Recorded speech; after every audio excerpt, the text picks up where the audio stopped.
कधी कधी प्रवास करत असताना आपण किती विचार करतो ना, की आपण डेस्टिनेशनवर पोहोचून हे करणार ते करणार, किती आपले असतात ना थॉट्स, की काय काय करायचं आपल्याला सगळं ठरवलेलं. पण ह्या सगळ्यामध्ये ना कधी कधी आपण आपल्या जर्नीचा मजा घ्यायची पण विसरून जातो. खरं असं करायला पाहिजे का आपण?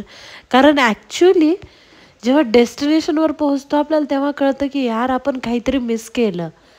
जे छोटे छोटे आपले असतात ना, मजा म्हणा, छोटे छोटे आनंद असतात, ह्या जर्नीमध्येच असतात.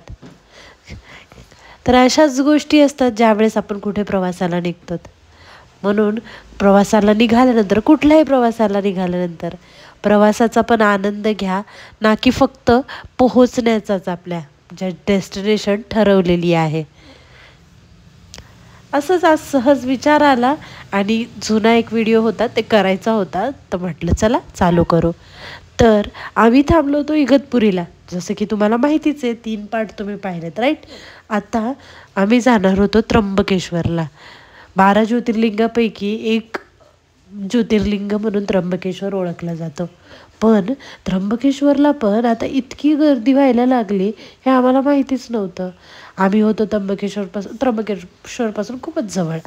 मग असाच निसर्गाचा आनंद घेत फक्त गाडीमध्ये बसून आम्ही निघालो.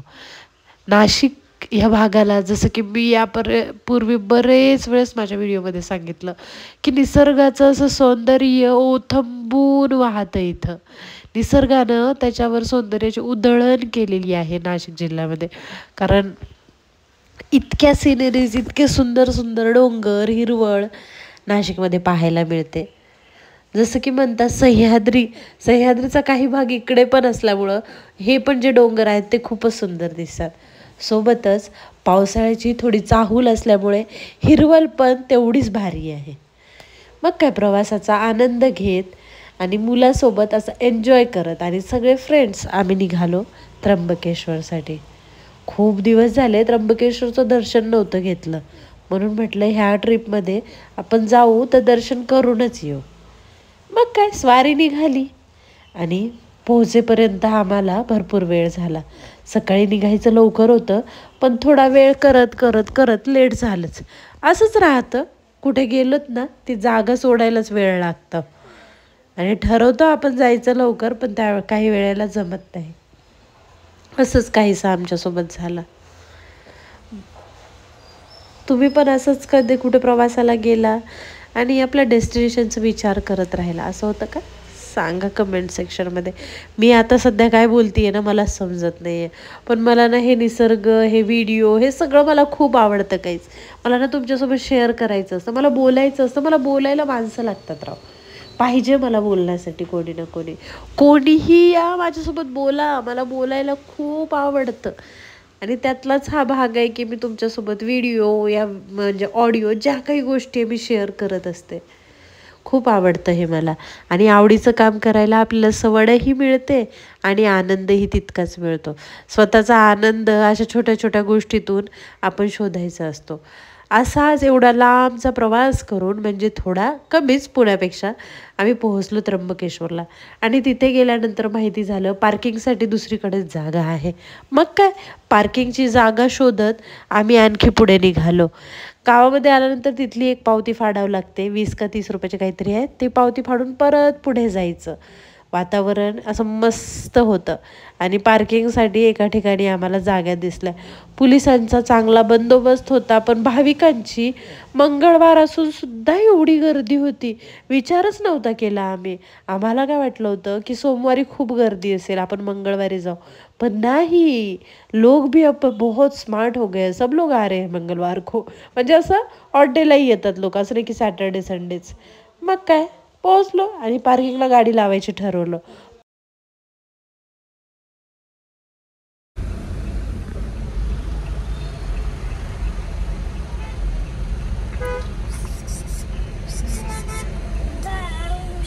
Good morning. गाडी चालवायची तुला? चालवायचं. त्याला काय वाटतं निहालला, तू त्याला म्हणतोय काय तुला गाडी चालवायची? चालू ना.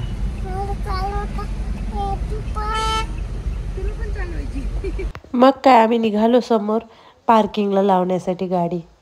तर तिथे आम्हाला काहीतरी 350 रुपीज दिले आणि ते आपल्याला मंदिराच्या बॅकसाईडला, जिथून मंदिर फक्त 5 मिनिटाच्या अंतरावर असेल अशा ठिकाणी आपली गाडी पार्क करण्यासाठी लावून देते. Everyone, welcome and welcome back to my YouTube channel. आपण आज आलोय त्र्यंबकेश्वरला. तर त्र्यंबकेश्वरला जे बॅक साईडला आहे, म्हणजे पैसे एक्स्ट्रा पे करून आम्ही एका ठिकाणी गाडी पार्किंगला लावली. तिथं सुरुवातीलाच पार्किंगच्या ठिकाणी तुम्हाला काही लोक मिळतील, 350 रुपीज देऊन गाडी पार्क करायची. चला, भरपूर पार्किंग स्पेस आहे इथे. करतात सगळं. हां,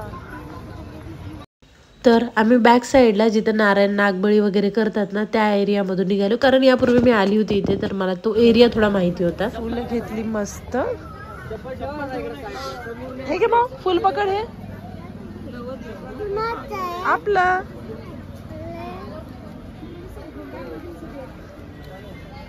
आता दर्शनासाठी रांगेत लागलो आम्ही. आणि त्यानंतर आम्हाला माहीत झालं की नॉर्मलचं दर्शन केलं तर 5 तास दर्शनाला लागतील. आणि समजा जर तुम्ही VIP पास घेतला तर 2 तास. मग एवढा सगळा विचार करून आम्ही म्हटलं चला मुखदर्शन घेऊ. मुखदर्शनासाठी मेन गेटवर आलो आणि त्यानंतर आम्हाला कळालं इथं मुखदर्शन म्हणजे ह्या स्क्रीनवर दर्शन घ्यायचं आणि मुखदर्शन घ्यायचं. मग काय, कुठे दर्शनाचे आमचे स्कोपच नव्हता.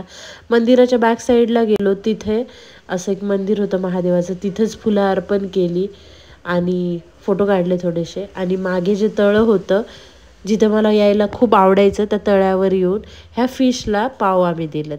थोडं एन्जॉय केलं, थोड्या गोष्टी केल्या, थोडा टाईमपास केला इथे. आणि मनात हुरहुर लागली की देवाचं दर्शनच झालं नाही, मेन जे गाभारा आहे तिथलं. पण म्हटलं चला तिथलं नाही तर जुनं महादेव मंदिर आहे, आपण तिथे दर्शन करून घेऊ. प्रत्येक ठिकाणी महादेवच आहेच, आपण ठरवतो तशा गोष्टी होत नसतात. पण जरी आपल्या मनासारख्या गोष्टी नाही झाल्या तरी आपण जगणं थोडी ना सोडतो. तसंच समजून निघालो पुढे आमच्या प्रवासासाठी. पण तितक्यात ह्या फिशसाठी एवढं सगळं देणं आणि त्यांचा पण आनंद घेणं खूप छान वाटत होतं आम्हाला. आणि निसर्ग किती सुंदर दिसतो या ठिकाणून तुम्ही बघू शकता. इथे बसलं ना मला खूप छान वाटतं. सो मुखदर्शन नाही, काहीच दर्शन नाही आणि आम्ही निघालो. तुम्हाला व्हिडिओ कसा वाटला मला कमेंट सेक्शनमध्ये सांगा. प्रवास आणि आपले डेस्टिनेशन याबद्दल तुमचं काय मत आहे ते पण कमेंट सेक्शनमध्ये सांगा आणि चॅनलला सबस्क्राईब करा. तोपर्यंत बाय बाय.